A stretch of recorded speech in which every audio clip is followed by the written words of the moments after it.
Hello hello.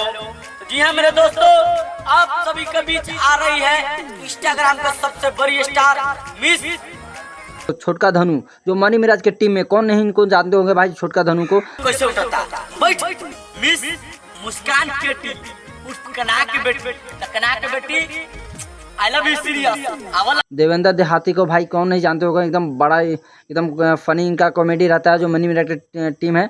और भाई इनका भी गाना आएगा है, इतना जबरदस्त गाना आएगा, इतना खतरनाक गाना है। इसके पहले इस वीडियो थोड़ा क्लिप देख लीजिए, बात करते हैं तब।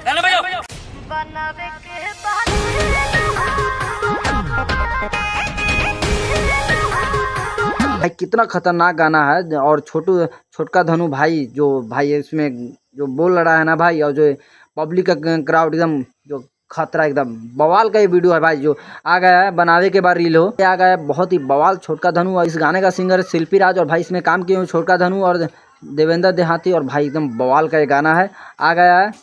और आप सब कौन देखे हैं भाई छोटका धनु के और देवेंद्र देहाती को, तो जाइए प्यार से दीजिए। गर्दा बनाया है भाई वीडियो, एकदम खतरा वीडियो है। के खाती पगल आइल बारू जहिया से शादी को के आइल बारू। ये आ गया है दर्शन फिल्म भोजपुरी पे आ गया है देवेंद्र देहाती का और छोटका धनु का भाई, जिस गाने का टाइटल है फिर से दोहराना चाहते हैं बनावे के बाद रील हो। और बहुत प्यारा लाजवाब के बनाया हुआ है भाई वीडियो, तो जाइए देखिए प्यार से। तो फिर मिलते हैं दूसरे वीडियो में दूसरे किसी अपडेट के साथ। Bye bye, Tata.